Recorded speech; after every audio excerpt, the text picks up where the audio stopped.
Welcome back. You've been watching our pre-budget special with Jayant Sinha, Chairperson of the Standing Committee of Finance in Parliament and former Minister of State of Finance.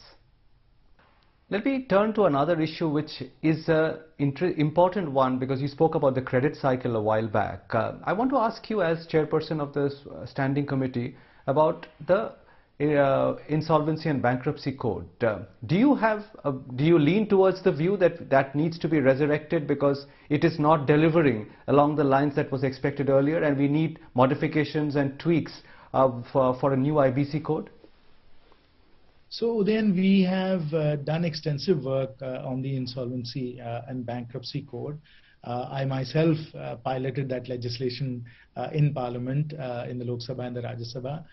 So I have of course seen it from when it got started, and there have been many amendments since then, and we have also issued from the Standing Committee a very comprehensive report on the areas that need to improve.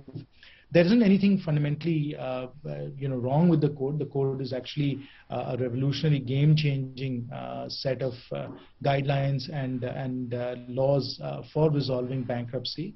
The most important thing at this stage is that the execution of it, the working of the code, has to be strengthened and to be expedited. And there we have still significant vacancies on the NCLT, on the various benches.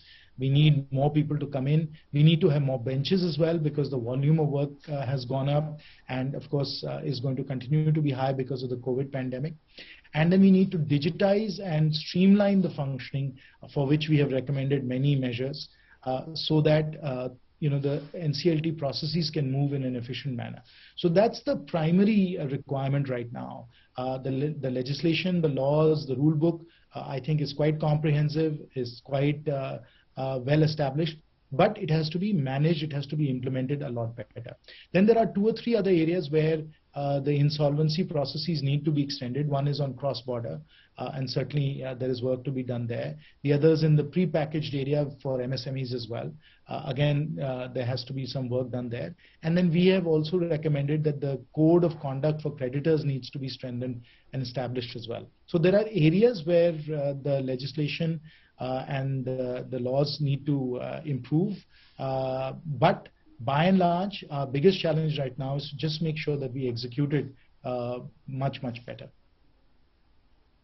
Now, I take your point about execution, but there are other wrinkles in the code which seem to be coming in the way. For example, I'll give you a couple of examples. One is the kind of haircuts which some of the lenders are forced to take. In the case of Videocon, which was a large settlement, I think the lenders lost about 95% of the original loans. The other issue is whether it is pragmatic to sell a large malfunctioning asset as one piece, or the value can only be realized by breaking it up into 4 or 5 different pieces and then selling them separately to separate buyers. These are not execution issues, these are fundamental issues. Would you agree that some of these need to be tweaked? Well, then one of them is an execution issue. The other is one which requires some changes to the rule book.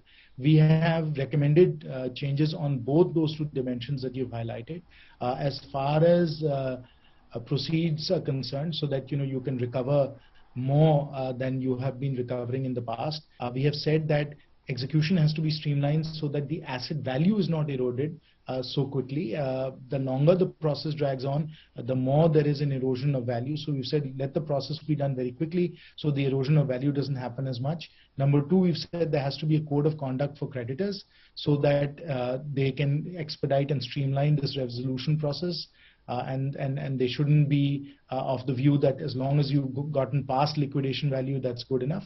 And third, we need to be thoughtful about what the benchmark should be. We are not prescribing a benchmark as such, but if the view is that the benchmark is liquidation value, which can be 10, 20 cents to the dollar, then that benchmark is not an appropriate benchmark. We need to do much better to be able to get value out of these proceedings. So on the first point, which is about what is the recovery? I think the recovery can be improved and made much higher if indeed these execution issues are addressed.